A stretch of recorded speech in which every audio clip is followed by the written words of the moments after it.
As we reported, Democratic Senator Joe Manchin has ruled out backing key funding proposals for his party's action on climate change.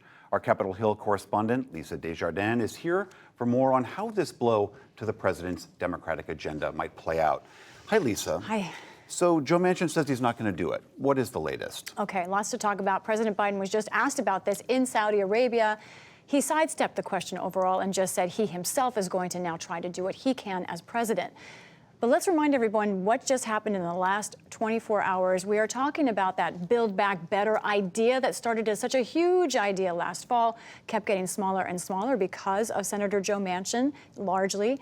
And over in the last couple of months, they've been talking about two ideas, adding some health care and climate provisions. Let's look at what now is in it based on what we know about Senator Joe Manchin, who is a decisive vote here. Now, this is where we are. First of all, still in this package is Medicare negotiation of drug prices. That is a big deal. Also still in this package, Joe Manchin still supports the Affordable Care Act subsidies that are going to run out at the end of the year. He would extend those. But no, he says in the last day, he will not support climate change provisions in this, and also no to increasing taxes on the wealthy. You notice that says for now. The reason is he says that he wants to review where the economy is in August, more or less, and perhaps then he would think about this again.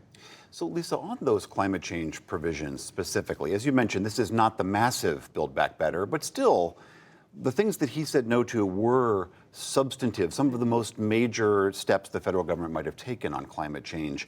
What was it that got dropped out? Right. So in the fall, we lost that portion, or the Democrats lost that portion that was having a renewable standard across this country. Very big chunk.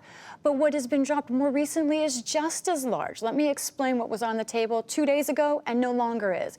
Climate change provisions that would be tax incentives, $300 billion. That would be the largest in U.S. history for this issue.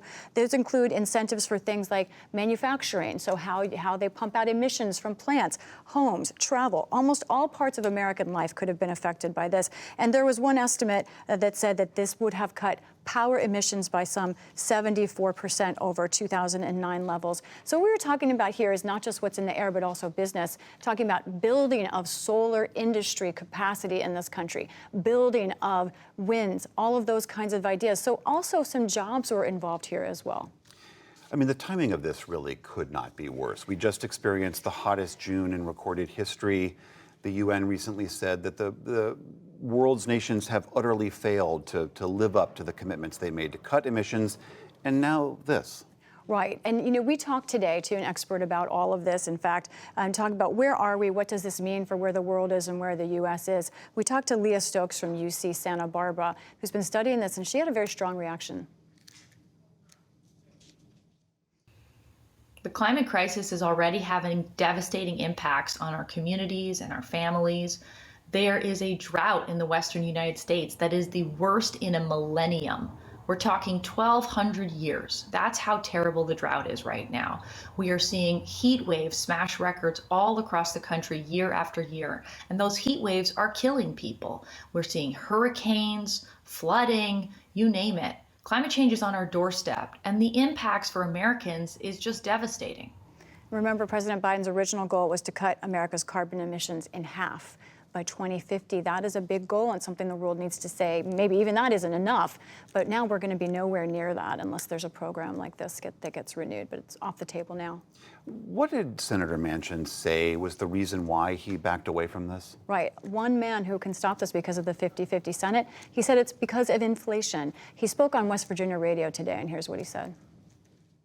Inflation is absolutely killing many, many people.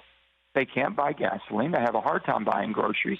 Everything they buy and consume for their daily lives is a hardship to them. And can't we wait to make sure that we do nothing to add to that? And I can't make that decision on basically on taxes of any type and also on the energy and climate, because it takes the taxes to pay for the investment in the clean technology that I'm in favor of. And of course, we've been reporting 2 historic zone figures for inflation just this week. Critics of Senator Manchin say he has never wanted to do anything that could hurt the coal industry that is beloved in his state. that he himself also derives a lot of his own personal fortune from the coal industry. They also point out that he gets, I think, one of the largest amounts of donations from the fossil fuel industry. And thus, all of these things make it so that he has an intense conflict of interest to talk about any of this type of legislation. Okay. What does he say to that? He has said, he's admitted that he does have significant income from his family's business that is invested and works with coal. However, he has said that any business in West Virginia has just as much access to him as the coal companies do. And he has said his concern overall is about fiscal spending and inflation and the economy writ large. So it's off the table for now. There's still, again, as we always hear from Manchin, the hint that maybe it might come back again. What's next? All right, let's talk about where we are, because there are some that still hope that perhaps he will get on board in September, but there's a calendar issue, so I want to go through that with people. It's important. So here's the Senate's tight calendar coming up. We now have 3 weeks until they're planning to leave for their August recess. Now, in August, that is the same month by which insurance companies really need to know, will the Affordable Care Act subsidy program be expanded or not? Because that's when they're determining their rates for next year. And that's a big deadline for Democrats. They want to figure that out by then. And these two things are tied together because Democrats get one shot at a reconciliation bill. And look at that. The deadline for that reconciliation bill is September 30th. So whether there is a bill that is only these health care provisions or if somehow there's some climate in it, they have to get that done by September 30th. And Democrats also have this August deadline. So all of this is very difficult.